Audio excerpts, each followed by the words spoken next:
Good afternoon, everyone. I am Leia Antoinette Veronica. I am Linda Decoration, I am Archeo Briones. and we are the Group 10. Our topic is all about Lesson 5, which entitles Telecom OSP and Hardware Installation, Operating, Cable, Cost, and ESL.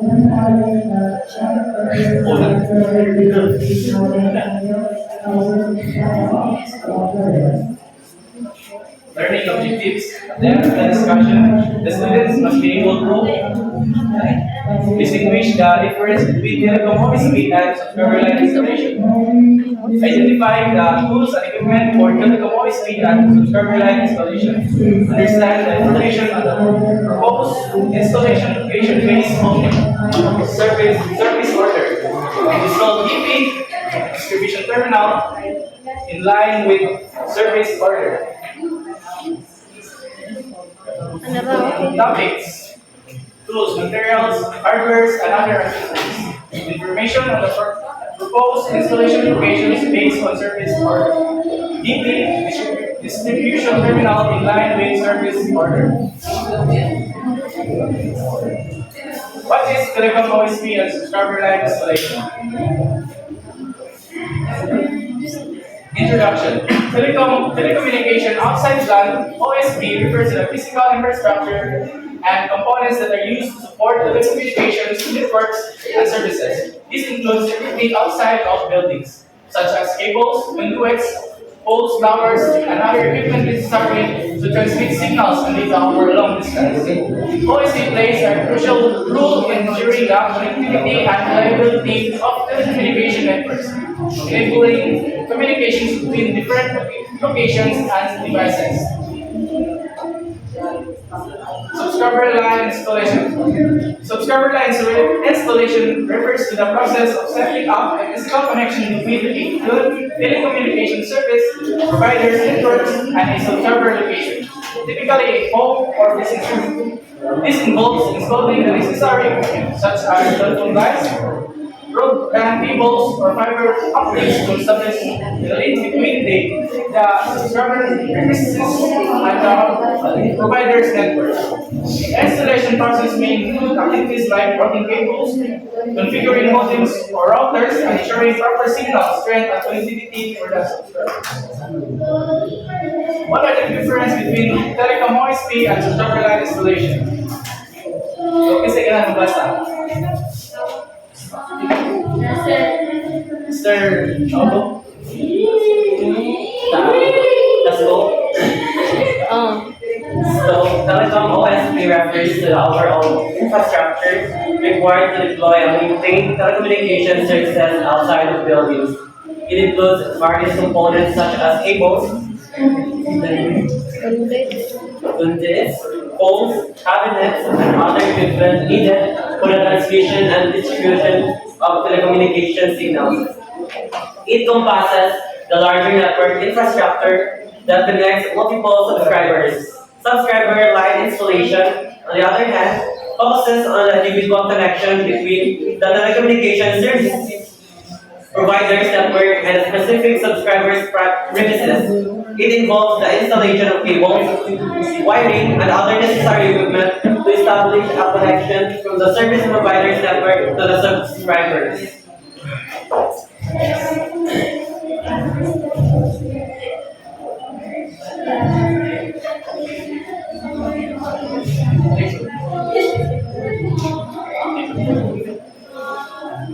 Next is purpose.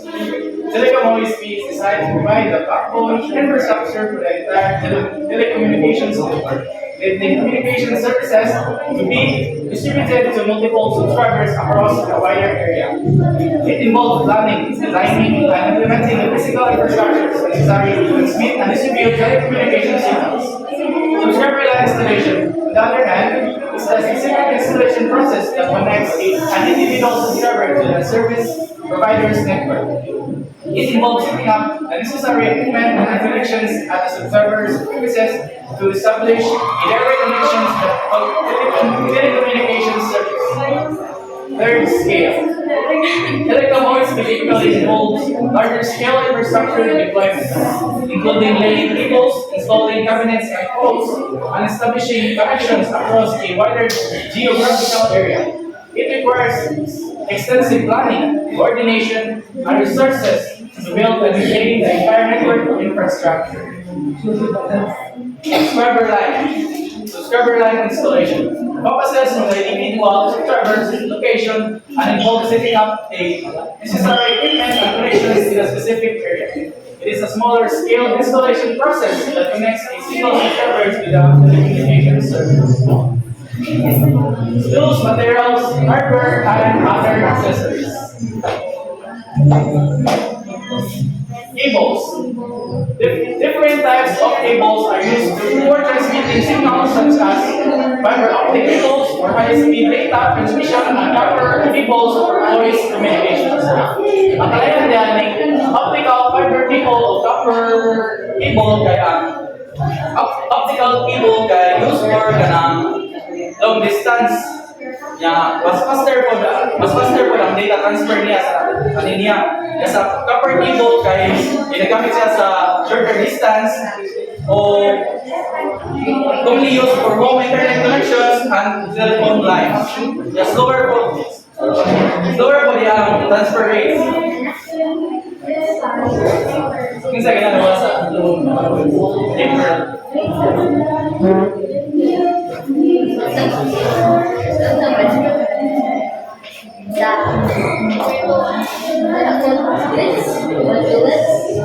Conduits, protected tubes or pipes used to house and protect cables, especially when they need to be buried underground or installed in harsh environments. So there are two types of conduits.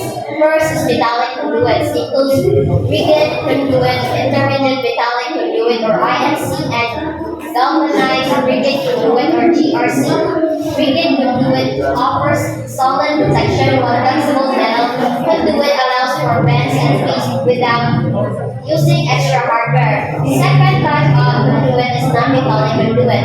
This includes electrical metallic tubing or EMT, which is lightweight and easy to install, and blue electrical non-metal tubing or ENT for indoor use only. Outer flexible non-metallic tubing is strong, watertight, and non-corrosive and So, baka familiar naman kung ano yung conduit sa kay makita na siya sa atong balay sa sila minagamit ang mga ikaw kung hindi siya gamitin doon sa protection sa wire ba? Dali dito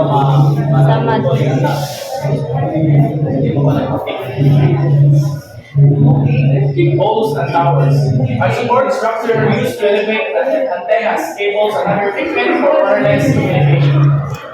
Guide wires are tension cables used to stabilize those structures such as poles and towers, which are commonly used to elevate antennas, cables, and other equipment for wireless communication. These structures are essential for providing stability and support to ensure the safety and functionality of wireless communication systems. So sa guide wires, so mga guide wires, sa blade of natin ang guide wires na kita ang mga kailangan sa mga towers, mga stick na malalagay na sa mga sala.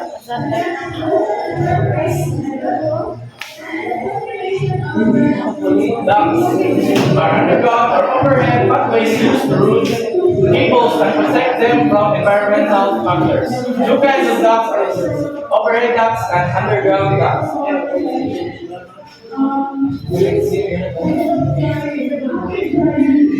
Connectors and splices. Connectors and splices play a crucial role in ensuring proper connections and signal integrity in various applications, including high-speed data transmission and industrial automation process. So, kung sa dekalayan na yung connectors o splice there. So, kanang splice yun na temporary connections sa media niya and easily disconnected and reconnected. Yung kaning one splice permanent yung connection na that are more robust and cannot be easily disconnected. So, parang kayo na connectors and splices.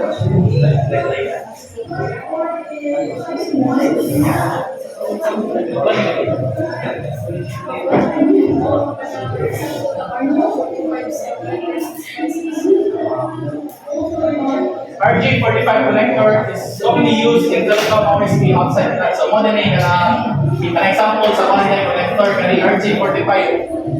A subscriber line installation for connecting internet-enabled devices such as PCs, servers, routers, modems, smart TVs, and gaming consoles to an internet network. It is primarily used for data transmission in networks and can support bandwidth up to 3 Gbps over Ethernet. On the other hand, the RG11 connector used for analog voice transmission, such as landline phones, fax machines, and suitable for low-speed DSL connection in rural or remote areas with existing telephone lines. Therefore, while RJ45 connector is used in telecom voice link, the subscriber installation for data-intensive applications like internet and the RJ11. Distribution frames. In telecommunications, distribution frames are used to organize and manage cables, connections, and distribution points within a telecommunication facility. They are passive devices that are terminate cables, allowing arbitrary interconnections to be made. Here are different types of distribution frames, such as main distribution frame MDF, intermediate distribution frame IDF, and combined distribution frame CDF. So, ganito yung distribution frame is ganang once siya makatapang isa sa kanan, dito ma-organize dito, mga wire, dito din siya magkatag-katag. So, kaya natin buhat na sa mga wire dito, mag-lisod o makita ba kayo. Organize naman siya basta na yung distribution frames. Kani MDF, what is siya main distribution point for incoming cables and distributes them to various parts of the building. Kani CDF serve as an intermediate point between MDF and IDF. Kani IDF is located on each floor or room and distributes signals to local device connecting to MDF or CDF through backbone in and poles and Manholes and handholds. Underground access points provide entry to telecommunications infrastructure for maintenance and repairs. Manholes and handholds are essential components of underground telecommunication infrastructure, providing access for maintenance and repairs. Manholes are larger and typically allow personnel to enter for maintenance activities, while handholds are shallower and meant to hold wires or cables accessible above ground. so, para ninyo sa kailangan sa manholes and handholds. So, pwede rin manholes dahil kaya wala siya kanang wala siya gito. Agyaan gito na entry points to access, maintain underground utility infrastructure na kanyang handholds that is for maintenance purposes and more accessible for workers to reach in confined spaces. So, mas kuha niya ang handholds mas kakakita. Pedestals, kaya basa. Can you read? Kasi nga basa. Ikaw ba read it? Pedestals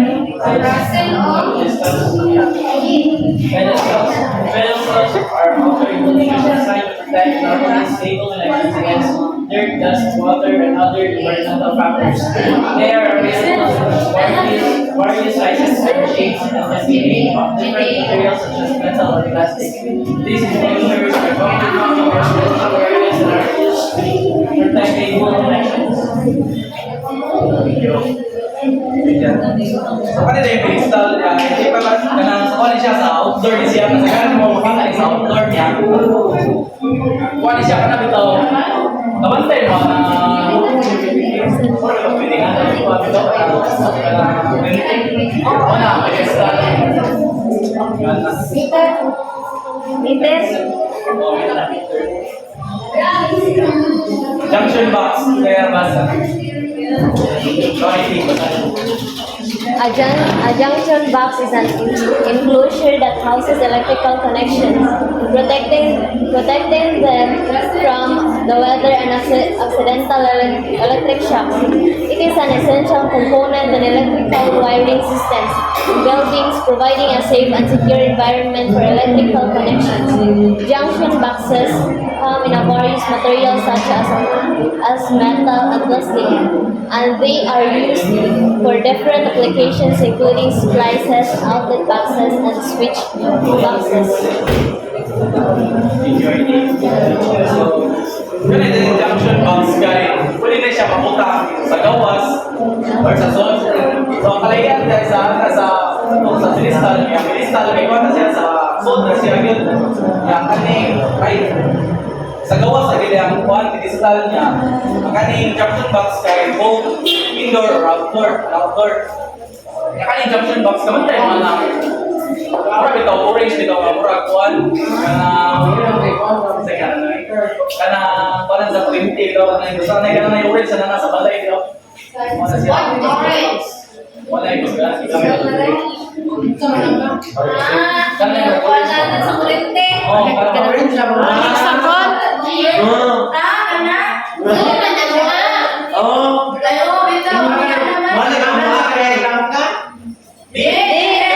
Orange nga. Ano naman ay orange ito, malay ka lang. Like gusto. Sumbayanan. Ano kaya ang malay ko niya ng orange yung mga mo? Bakit mo rin mo? Ano ayo, ano ko sa iba ng may mo niya ang orange mo?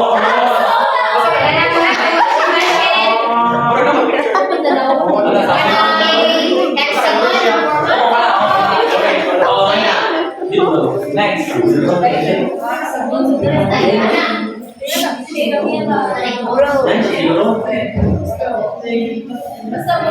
Oo, hindi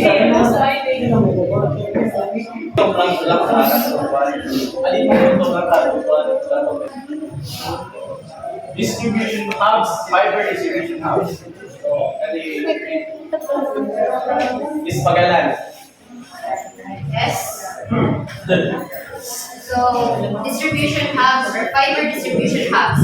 A fiber distribution hubs, FDH, is an essential component in telecommunications networks, particularly in fiber to the home, fifth, and passive optical network, PON-based FTTF edge networks. It serves as an enclosure that provides the connection between fiber optic cables and passive optical splitters in the outside band segment of the network. The FDH makes it easy and fast to surface on distribution hubs or fiber distribution hub sections and reconfigurations and servers as a distinct points in the outside band network. It varies in size and shape depending on the location in the network and that's it. So, kali din siyang distribution hubs kay muna siya kailangan taong protect nito siya sa pamit ng mga fiber optic cables and passive optical splitters. So, enclosure siya niya na magpapuan siya, mag-provide sa siya connection sa aning nanikuan fiber optic cables and passive optical splitters. Fiber optic splitters and couplers. Kindly read is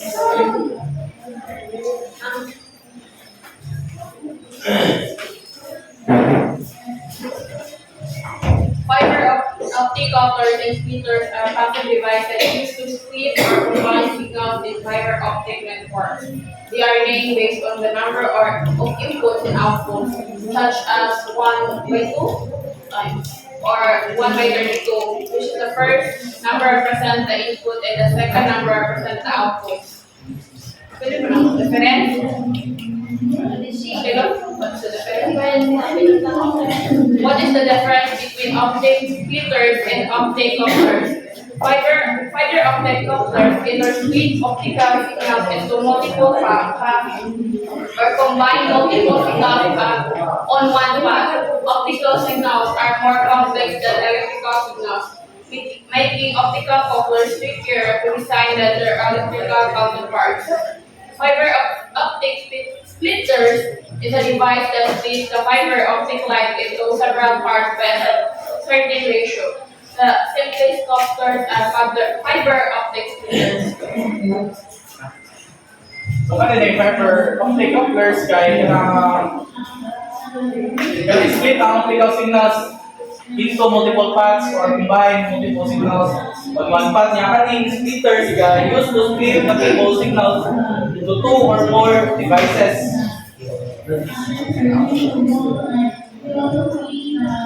So mo ni ang one like splitters na kani ang one couplers. Okay. Termination equipment. Can you read this circle?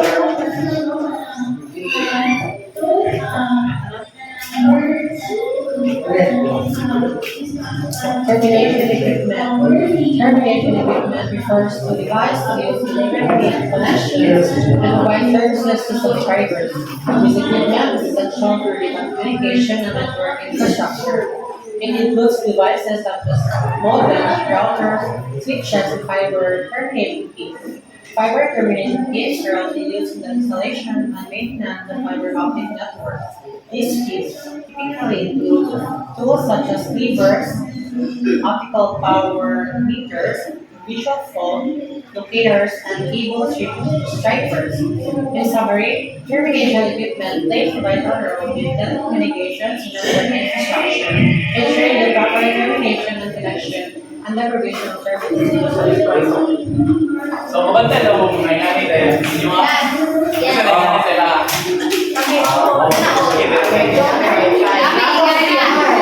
Nami, anak po ang nakikita kami. Grounding and bounding equipment. Can you read Miss Generos? Grounding and bonding equipment. Proper grounding and bonding equipment are essential for protecting against electrical surge and lightning strikes. Lightning and surge protect devices work by moving voltage, surge, and strikes away from the electrical components. They are protecting and dispersing into a ground they such as earth or copper pipe inside of the building. Lightning are designed to protect structures from a direct lightning strike and provide a conductive path for the harmful electrical discharge to follow, dispersing the energy safely into the ground. Surge protect the devices can protect against the damaging surge traveling from a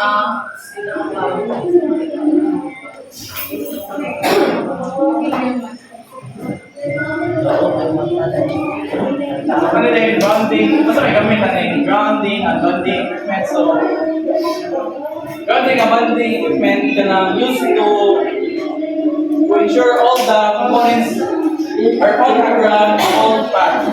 So, dapat hindi mo niligin nga ito. Hindi mo rin ito stop sa lutang kung mag-reading mo.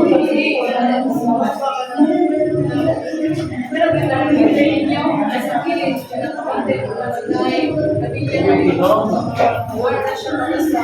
Wala siya ka na-prevent sa pinagpapasunog na. Wala siya ka na-prevent sa lightning. Hindi mo sa device.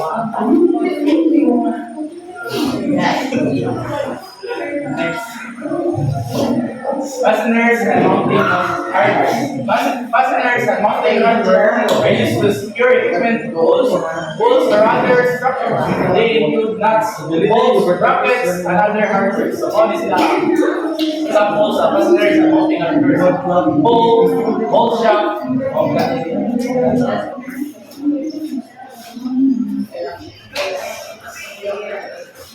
Protective enclosure. Protective enclosure that house equipment like stored interface device or distribution points are waterproof enclosure. This enclosure ensures that internal electrical and electronic components are protected in any environment. Guarding sensitive electronic equipment or serving as an electrical access or electrical junctions box in harsh environments. Waterproof enclosures come in a variety of materials, including plastic, metal, aluminum, and steel, and are available in different sizes and shapes. They are designed to work as their indoor or outdoor electrical boxes, with features that allows them. Ay, sample dahil siya ng protected enclosures, ikatong hindi na ako nangyayang to ano ba? Pedestals. Ano, junction box mo sa siya, may sample sa protected enclosures. Testing and measurement tools. Aliring, sneeze, or tega. Testing and measuring tools are essential for assessing signal strength, continuity, and other parameters during installation and maintenance. These tools are widely used across various fields, including electronics, electrical research labs, material analysis, manufacturing, and particle analysis. Several reputable brands and distributors after a range of test and measurement instruments, catering to the needs and professional in different industries. So example dahil testing and measurement tools kay multimeter. So sa may gamit natin multimeter kana multimeter dahil kay mag-measure sa resistance, voltage, of current. So one is example sa measurement tools. Markers and labels. Anyway, please struggle.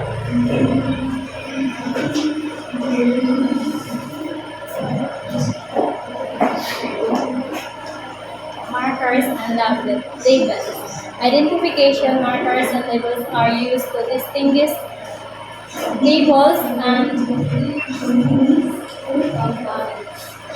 components for easy troubleshooting and maintenance. Label markers and wire markers are used to identify individual wires within a cable, while label markers identify the cable itself.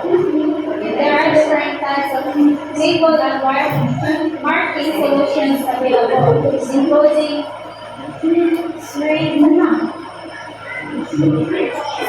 tubes, separating wire rocks, rectangular labels with longer laminate, printable with string tubes. So may gamit yan, markers and labels. So parang mga kaisa ka, ikaw na sila ka na, gamitin na sila para bitaw, hindi bitaw ka matataka, bitaw na, example ka na, bulot o wire, bitaw niya, ano sa kailangan bitaw ang kita, magtutong tawag wire ka na, may lagi mo, basta dapat kapita, itong na, ano makuha sa mga, bitaw, masundong bitaw, like, kung sa pagkakata, yung kaya kani mabubuan na kani sila kay na ginagamit sa kani siya kay ang kita ka na mas mapadali pag ito kailangan mga trabaho ito kay nanay mga markers and labels. Next.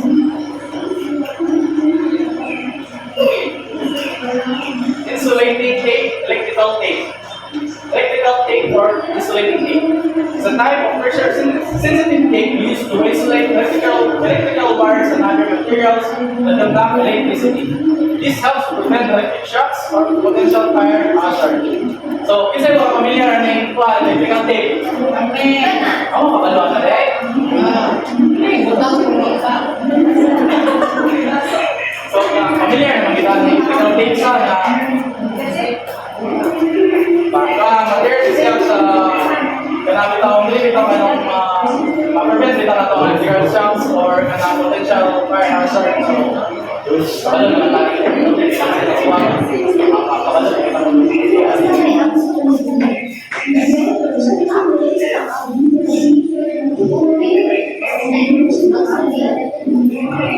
steel wire. Calibre is now.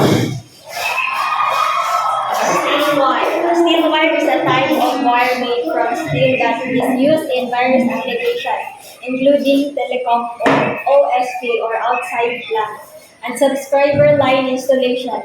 In telecom OSP and subscriber line installation, steel wire is commonly used as a messenger wire or strand to provide reliable support to telecommunication line. It is also used as a line wire, which is installed along with the main copper cable to provide additional support and stability. Steel wire is also used in the installation of full hardware and cable terminals. So, kita na ko ni silver. Yes. Wow.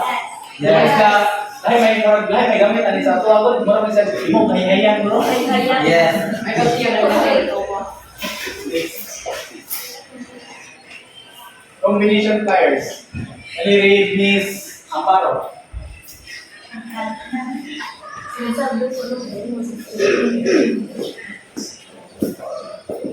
Combinational pliers. Combinational pliers, also known as lineman's pliers, are a type of pliers that can perform more than one function in a single go.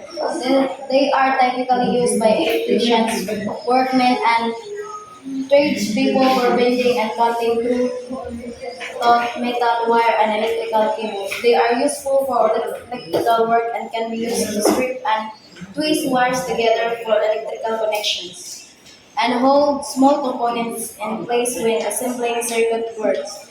In the context of telecom OSP and subscriber line installation, combination pliers can be used for installing full hardware, cable, terminal line, wire, and accessories, splicing, jointing cable terminal to main, aerial underground copper cable splices, and installing POTS subscriber line and digital subscriber line. So, combination of pliers. Nakakita lang ng gurumana yung combinational pliers ha? Yes. So, yan na yung combinational pliers kaya pwede din siya i-blend o pangkat siya sa mga metal wire or mga electrical cables kung nasa. Next. Conduct ruler. Can you read Miss Usalanan? It's an essential tool used in installing cables into existing ducts or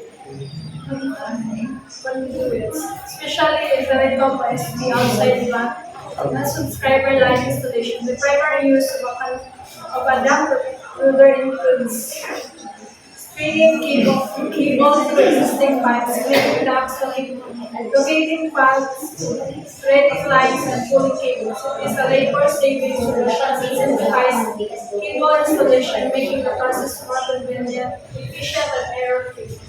Duct rulers are designed to withstand stress, corrosion, chemicals, and rough work conditions, and they came in various types and sizes to accommodate different diameters and lengths of.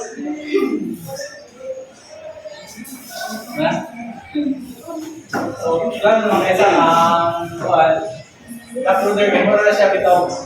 Mura na siya bitaw na kuwan, mura na gitid na naman siya mayupon na rin makuwan na atong wire, kuwan ito upper, distribute siya sa kanang isang kulang isang mga kuwan.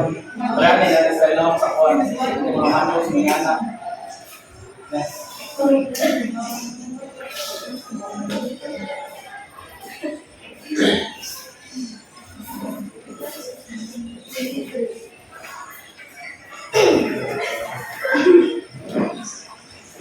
So the second subtopic is information on the proposed installation locations based on service order.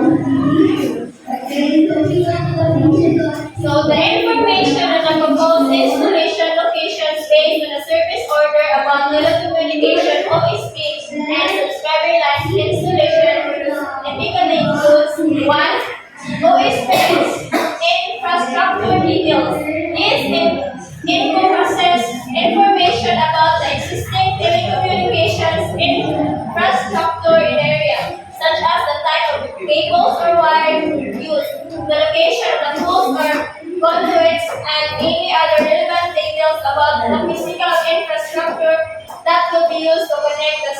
subscriber to the central office. So, OSP is outside plant mga infrastructure. So, mga itong mga external na mga kanang components sa telecommunication o mga itong, for example, is itong optic cables itong sa kanang high yang kanang gusto ko din siya para sa kanang low distance o kanang copper cables para sa makahandle o mga rural life kanang para sa Number two, subscriber line routing. This involves information about how the subscriber line will be routed from the main telecommunications infrastructure to the installation location, including any obstacles or challenges that may need to be addressed during installation. So, example, is ditahay ang kanang subscriber kanang nabataon nga bay is layo siya sa central office or kanang mo dapat na ditahay dagat or kanang mga building o unsa mga kanang paagi sa installer para kanang maka-approach sa mga obstacle o challenges first.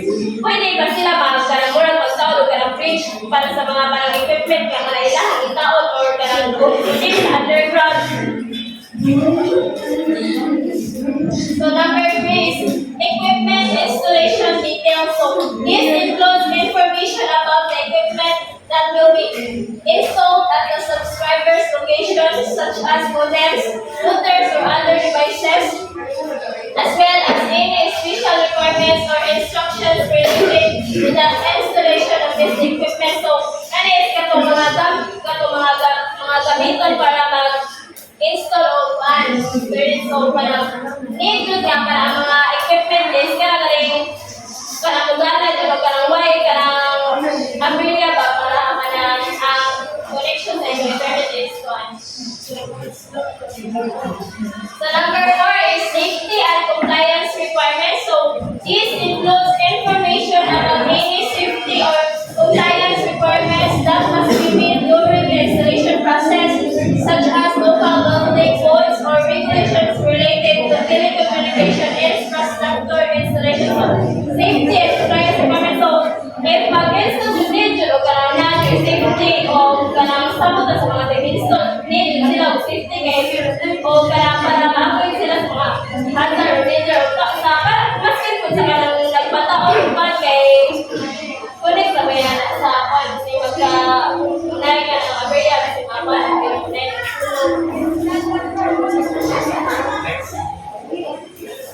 So number five is listing and verification.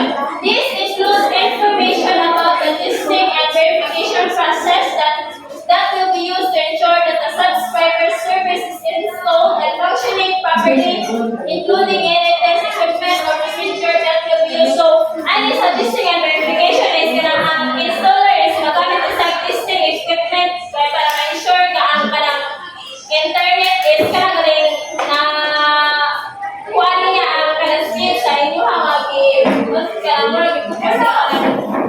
tapos ko sa inyo internet o kahit ano po is kanang list nila ng mga equipment nga o kanang properly pang-uganan.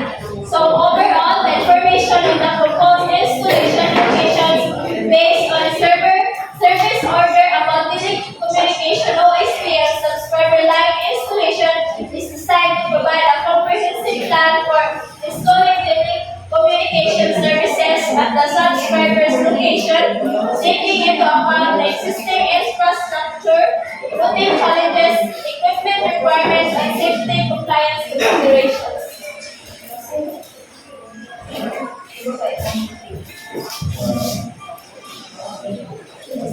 Our third topic is EPR, distribution terminal line and service order. And back to the communication industry, the distribution terminal plays a vital role in the efficient and reliable distribution of services to subscribers. As part of the offset like OSP infrastructure, distribution terminals act as crucial connections points between the service provider's network and the subscriber premises. So, sa din ang distribution terminal? terminal, also known as a distribution point or a termination point, is a physical enclosure or cabinet that serves as a central hub for connecting and distributing telecommunications services to individual subscribers or buildings. It acts as a demarcation point between the service provider's network and the subscriber's internal wiring. So, it's always di man is mag-install mo na sila ang tower. So, ang tower mo to siya mo na mag-call signal or mag-transmit signal. So, ang kanang purpose sa distribution terminal is siya may distribute sa kanang signal sa katong i-subscribe sa kanang i-subscribe sa kanang let's say for example sa kanang dito politik ang tower sa dito is kanang wow signal. So ang distribution frame nila is mo siya ang kanang umatag itong signal sa mga subscriber nila especially sa mga business mga kanang klase kanang service muna ang purpose sa distribution terminal. So importance of distribution terminals.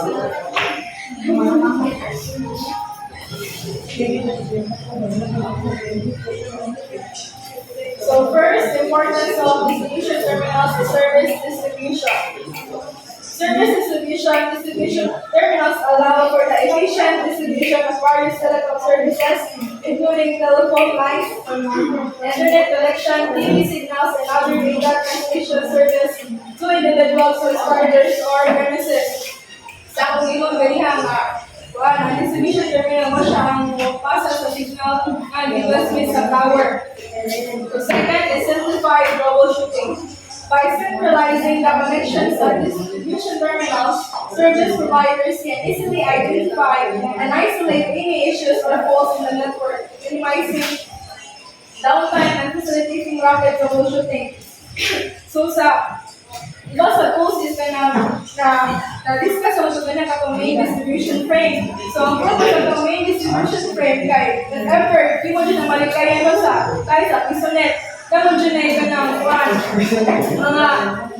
mga problema sa internet. So katong main distribution frame is na naman dito nakategorize naman ito na mga importance na wiring. So po ito yung katong gamit sa markers or labels. So dali ra ang definition is dali na siya makita kung kanang specific na kanang connection na kinahanglan i-troubleshoot. So the next is scalability. Scalability distribution terminals provide flexibility and scalability to accommodate future growth and technological advancement, making it easier to upgrade or expand the network without disrupting existing services. So, same sa distribution terminals is need po siya i-update. Same sa internet since distribution terminals mo siya usa sa kinuha ang internet connection. So, components of a distribution terminal. So, main distribution frame, katong box na daghan kayong wirings. The MPF is the primary component of the distribution terminal and serves as the central hub for incoming and outgoing cables. It facilitates the termination and cross connection of various subscriber lines. In telephony, a main distribution frame is a signal distribution frame for connecting equipment to cables and subscriber carrying equipment. Distribution cables. These cables are responsible for carrying the telecommunication signals from the service provider's network to the distribution terminal. They are typically high-capacity cables that can handle multiple services simultaneously. So, sa ganito ay mga types of cables, katong ginisip niya, copper cable, fiber cable, at kanang copper cable. So, sa kaning distribution frame is, ang gamit is katong fiber cable since high-capacity po siya niya. Kasi kanang pwede siya yes, katong long distance niya. Daghan ko siya multiple services sa kanyang makasupply dito sa kanyang subscriber. Kanang distribution cable, makita na ito sa kanang white o color.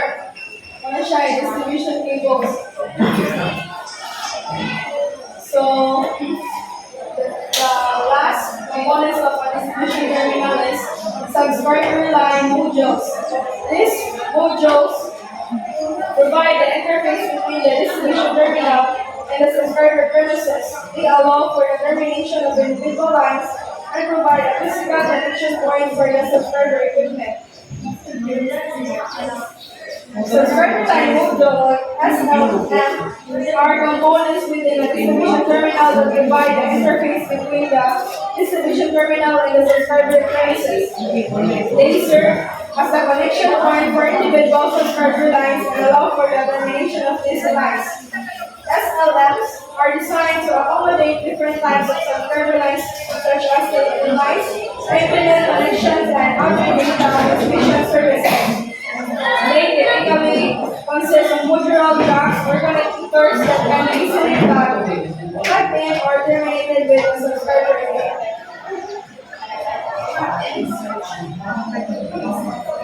So, ano na pa sa distribution terminal installation process?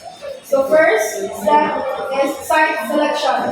Distribution terminals should be strategically located to ensure optimal coverage and accessibility for subscriber connection. Second is cable routing. Proper cable routing is essential to ensure organized and efficient distribution. Cable should be labeled and routed in a structured manner to simplify troubleshooting and maintenance activities.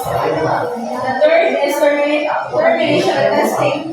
Each subscriber line should be correctly terminated and tested for signal quality and integrity to ensure reliable service delivery. So, if ka magkakaroon sa kanang Wi-Fi na is na mo dyan ay troubleshooting o kanang testing para save sa kanang line, kanang meeting o kanang emergency. So the last one is documentation.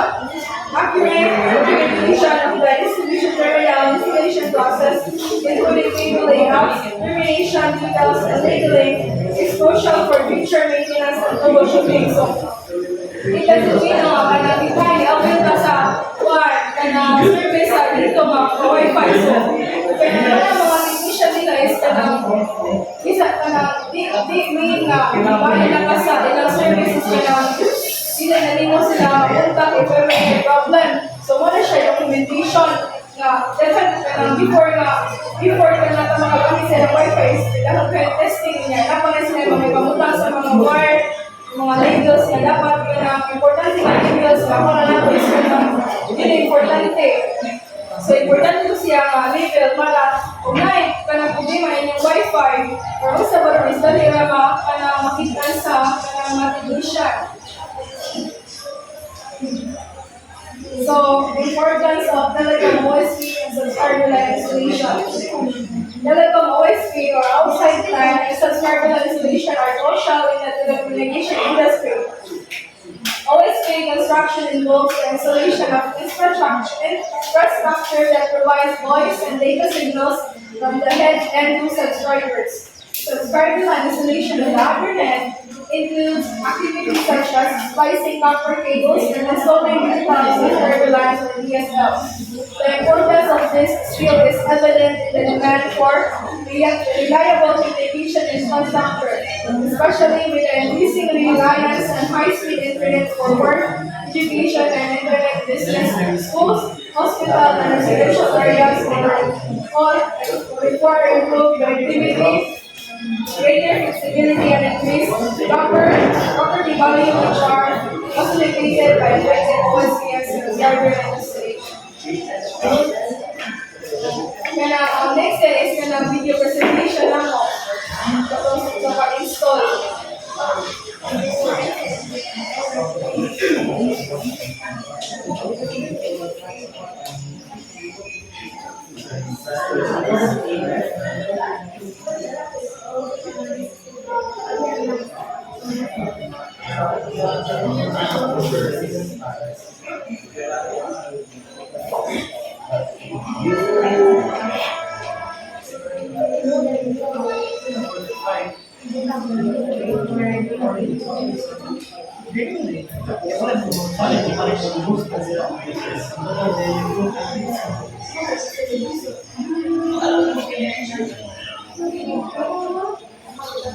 The telecommunications industry keeps communication lines open and maintains the flow of information and on for modern living.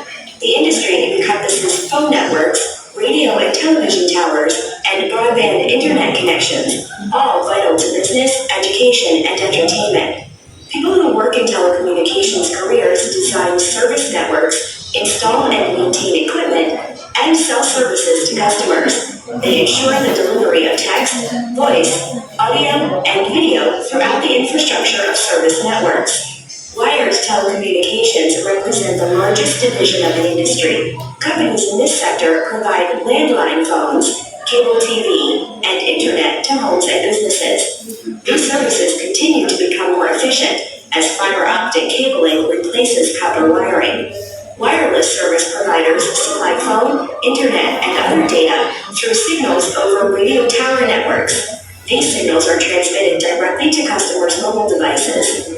Other divisions of the industry include satellite communications technology that takes pictures of the Earth and transmits other data, and radar and radio communication networks, which aid in the navigation of trucks, boats, and planes, among other applications. Quick facts to know. Innovations in telecommunications technology have boosted productivity and created more reliable hardware, resulting in workforce reductions. Over 100,000 fewer jobs are expected in the next decade, about 20% of the industry. Many telecommunications occupations pay higher than the national average. Strong growth is anticipated in rural areas, as only 1/5 of rural Americans have access to broadband networks. Although telecommunications jobs are almost exclusively in the private sector, companies are regulated by a government oversight agency, the Federal Communications Commission, or FCC.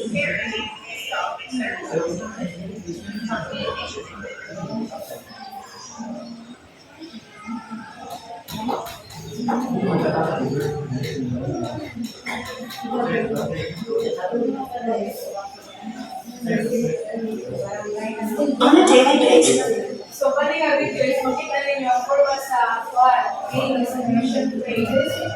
businesses and individuals send and receive vast amounts of data through online communications. Telecommunications equipment installers and repairers install and service this equipment. Telecommunications equipment installers and repairers, also called telecom technicians, set up and maintain equipment that carries communications, signals, connects to telephone lines, and accesses the internet. They also demonstrate and explain the use of equipment to customers and keep records of jobs they've completed. Job tasks for these technicians vary depending on their specialization. Central office technicians maintain switches, routers, fiber optic cable, and other equipment at switching hubs called central offices. Head-end technicians work at distribution centers for cable and television companies. They monitor cable network signals and maintain networking equipment to ensure proper transmission. Station installers and repairers set up the telecommunications equipment in homes and businesses and troubleshoot equipment problems if they come up. Most telecom technicians work full-time. At companies that provide services 24/7, shift work is typical and may include evenings, holidays, and weekends, with some workers on call around the clock. Telecommunications equipment installers and repairers typically need technical training in electronics, telecommunications, or computer technology. Courses are usually offered at community colleges and technical schools. For some positions, industry certification is helpful. Once hired, telecom technicians receive on-the-job training.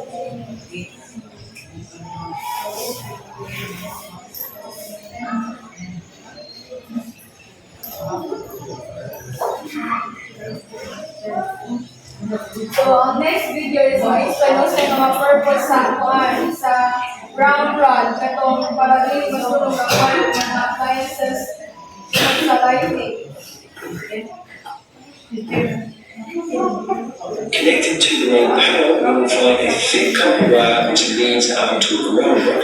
Ground rod is buried into the ground outside of the property.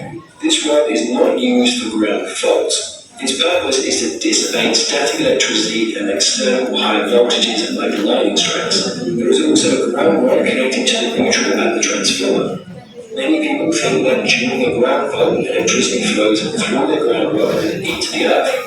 But remember, electricity tries to get back to its source. It doesn't just go into the earth. And as there is a ground rod at the transformer, then there is a potential path for the electricity to get back to the source. But this path will have a very high resistance from the heaters. And as we know, electricity will take preference over the path with the least resistance.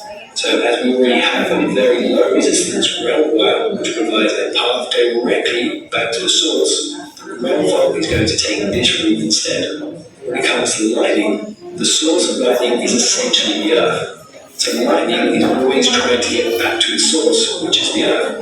If lightning strikes the utility cables, it will flow along the wires to get to the ground rods of both the transformer and also the main panel. It's going to do this to try and get back into the earth. If it wasn't for this, then it's going to blow all our circuits and it's going to cause house fires. Now, if the hot wire came into direct contact with the ground rod, then electricity will flow through the soil back to the transformer, and the resistance is very high, so the current will be low. This means the circuit breaker will not likely detect the fault, and the circuit breaker will not automatically flip to cut the power. Okay guys, that's it for this video. But to continue learning, click on one of the videos on screen now, and I'll catch you there for the next lesson. Don't forget to follow us on Facebook, Twitter, Instagram, as well as enjoyingmindset.com.